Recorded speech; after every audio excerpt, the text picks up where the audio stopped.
Inter pass అయిన students కి practical learning and industrial exposure తో 100% ప్లేస్మెంట్ ఇస్తుంది ఐ క్రియేట్ డిగ్రీ కాలేజ్.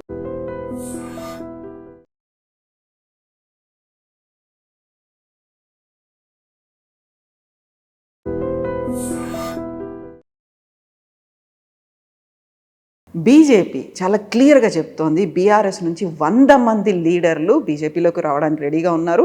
మీరు వాళ్ళని బతిలాడుతున్నారు, బుజ్జగిస్తున్నారు, తలుపులేసి తాళాలేసి బంధించి ఉంచుతున్నారు.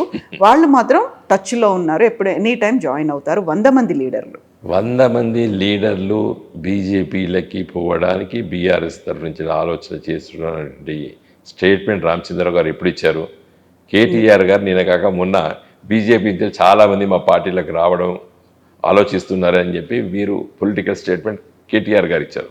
దానికి కౌంటర్ బ్లాస్ట్గా వారిచ్చారు.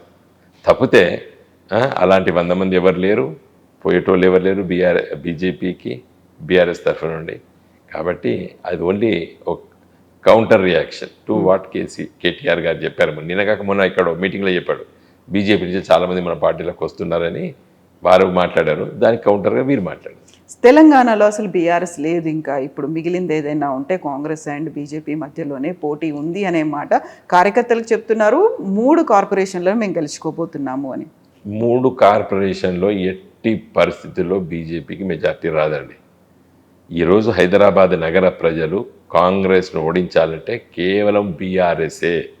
బీఆర్ఎస్ రాష్ట్ర పరిపాలన ఉన్నప్పుడే హైదరాబాద్ లోపల మీకు ఫ్లైఓవర్సు, బ్రిడ్జెస్, సిటీ ఒక ఇంటర్నేషనల్ స్థాయికి తీసుకెళ్ళింది కేసీఆర్ గారి గవర్నెన్స్లో.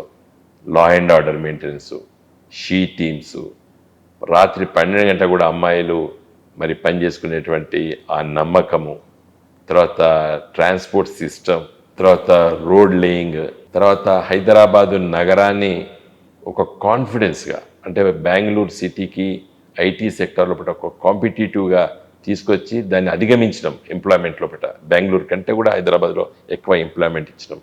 కాబట్టి ఈ కొత్త తరం జెన్-జీ హైదరాబాద్లో ఉన్నటువంటి ప్రతి యంగ్ ఓటర్స్ అందరూ కూడా ఇలా బీఆర్ఎస్ కావాలనేటువంటి అభిప్రాయంతో ఉన్నారు. ఈ 3 మున్సిపల్ కార్పొరేషన్లో ఎగిరేది గులాబీ జెండా. గతంలో ఉన్నటువంటి ఆ ఫీల్ ఇప్పటికీ కంటిన్యూ అవుతోందా? 100%.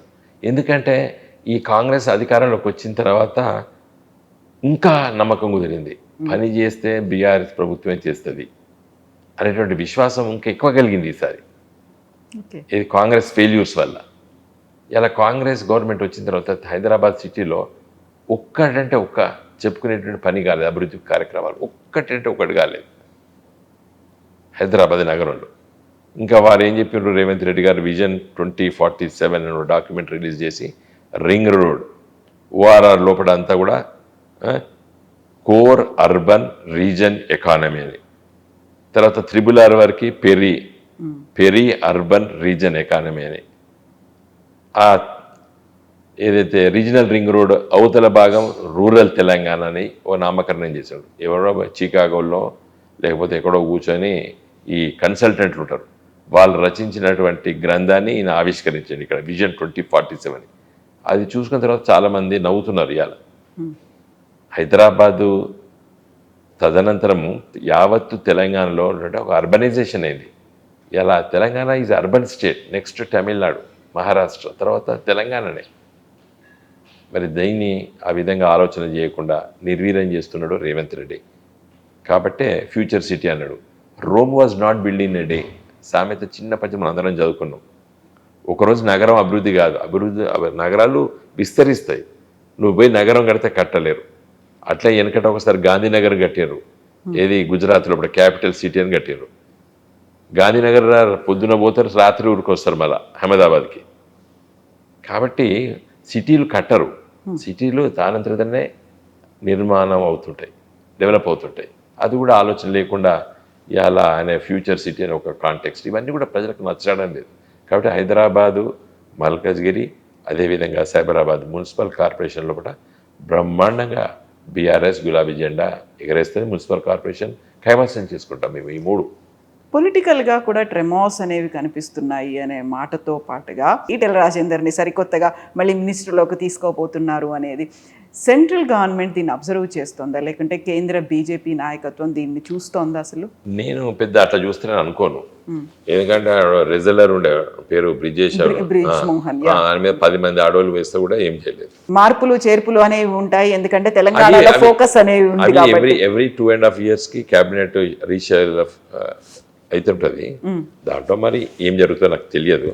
నేను దాని గురించి పెద్ద సీరియస్ గా పట్టించుకోలేదు. పాలిటిక్స్ కేంద్ర ప్రభుత్వం లోపల 5 years టర్మ్ లోపల నేను చూసింది గత 20-30 ఏళ్ళకెళ్ళి 2-3 సార్ల రీషఫ్లింగ్ అనేది ఉంటుంది. కాబట్టి ఏమైనా జరగవచ్చు, దాంట్లో జరగచ్చు జరగకపోవచ్చు, కానీ వెరీ కామన్. అయితే తెలంగాణ మీద ఫోకస్ పెట్టింది, టార్గెట్ తెలంగాణ కాబట్టి కొంచెం ఎక్కువ బెర్త్లు అనేవి తెలంగాణ నుంచి ఇవ్వాలి. ఇప్పుడు ఎలాగో అక్కడ కొద్దిగా డిస్టర్బెన్స్గా ఉంది కాబట్టి ఈటెల రాజేందర్ని ఇంక్లూడ్ చేసుకుంటారు అనే మాట. మంత్రి పదవులు ఇస్తే వాళ్ళు బలపడరండి. బీజేపీ ఈ రాష్ట్రానికి ఏం చేసిందని తెలంగాణ ప్రజలు చూస్తారు. ఇంకొక 4-8 మందికి వెళ్తే 8 మందికి మంత్రి పదవులు ఇచ్చిన కూడా ప్రజలు పట్టించుకోరు. ప్రజలకు కావాల్సింది ఈ రాష్ట్రానికి ఏం చేసింది బీజేపీ. మొన్న మోడీ గారు లెక్కలు చెప్పారు కదా, చెప్తున్నా, అందుకే చెప్తున్నాను. యాక్చువల్గా మోడీ గారు వచ్చిపోయిన తర్వాత నేను మొత్తం ప్రిపేర్ అవుతున్నా, రేపు పొద్దున తెల్లారి ప్రెస్ మీట్ పెట్టాలని. కానీ అనుకోకుండా మీరు చెప్పిన ఎపిసోడ్ బయటకు వచ్చింది. మీ మీడియా ప్రపంచం మొత్తం దాని చుట్టూ తిరుగుతా అంటే నేనేం మాట్లాడదని చెప్పి మాట్లాడలేదు. ఆయన వచ్చి మోడీ గారు ఒక కొత్త రైల్వే లైన్ ఏమైనా ఇచ్చిండ, తర్వాత వరంగల్లో ఉన్నటువంటి టెక్స్టైల్ పార్క్ నేను ఇచ్చిన అని చెప్పుకోవడం ఎంత పచ్చి అబద్ధం అండి. అది కేసీఆర్ గారి నాయకత్వాన నేను పార్టిసిపేట్ చేసిన ఇనాగ్రేషన్లో పెద్ద సభ పెట్టినాం అక్కడ. పరకాల నియోజకవర్గంలో వస్తుంది ఆ గీజగొండ మండలము. పెద్ద సభ పెట్టి కాకతీయ టెక్స్టైల్ పార్క్ని మేము పునాది రాయేసి దాని కేటీఆర్ గారి నాయకత్వాన కేరళకు వెళ్ళి కైటెక్స్ అనేటువంటి 4-5 కంపెనీలు వచ్చి ఆడ ఉత్పత్తి ప్రారంభమై 2 సంవత్సరాలు అయింది. వందలాది మంది కార్మికులు పనిచేస్తున్నారు. రోడ్లు వేసినాం, ఎలక్ట్రికల్ ఇన్ఫ్రాస్ట్రక్చర్ డెవలప్ చేసినాం, సబ్స్టేషన్లు కట్టినాం. ఈ సమంత పైసా కూడా కేంద్ర ప్రభుత్వం లేదు. ప్రధానమంత్రి ఇనాగ్రేషన్ చేశాడంటే నవ్వాలనా ఏడవాలనా అర్థం కాలేదు. తర్వాత నేషనల్ హైవేస్ ఎన్నో, అసలు అదే అడుగుదాం అనుకున్నాను నేను తెల్లారి.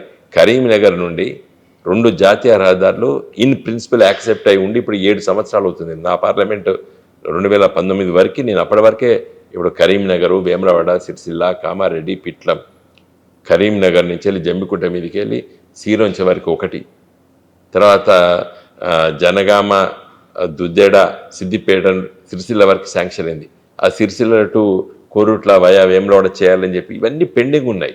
అవి ప్రకటిస్తారు కావచ్చు. ఇంకా 2-3 వేరే ఉన్నాయి. ఇవి ప్రధానమంత్రి మోడీ గారు హైదరాబాద్కి వచ్చి ఇంకొక 4-5 జాతీయ రహదారులు ఇన్ పెండింగ్ ఉండబట్టి 7 సంవత్సరాలు అవుతుంది. వాటిని అనౌన్స్ చేస్తారని నేను అనుకుంటే ఆల్రెడీ ఎగ్జిక్యూట్ అయ్యేటువంటి వాటిని మన కొత్తగా ప్రకటించడం అనేది చాలా ఆశ్చర్యం వేసింది. ఒక్కటైనా మన మోడీ గారి సభ వచ్చి తెలంగాణ రాష్ట్రానికి ఈ సికింద్రాబాద్ రైల్వే స్టేషన్లు, కాజీపేట రైల్వే స్టేషన్లు ఈ 10 ఏళ్ల కంచెలు నిర్మాణం అవుతుంది. మోడీ గారు రాకముందే వాటిని రైల్వే స్టేషన్స్ గురించి వెళ్ళి, అప్పుడు నేను హన్మకొండ ఎంపీ ఉన్నప్పుడే దాదాపు 15-20 ఏళ్ల కింద ఇవన్నీ ప్రపోజల్స్ ఉన్నాయి. అవి కావు కదా, తెలంగాణ కొత్త రాష్ట్రం వచ్చింది, ఏం చెయ్యాలి అనేటువంటి సొయ్యి 8 మంది బీజేపీ ఎంపీలకు లేదు. మరి రాష్ట్రంలో ప్రభుత్వం ఉండి కాంగ్రెస్ ఎంపీలు ఎంబడబడి ఏం తీసుకొచ్చారు వీళ్ళు?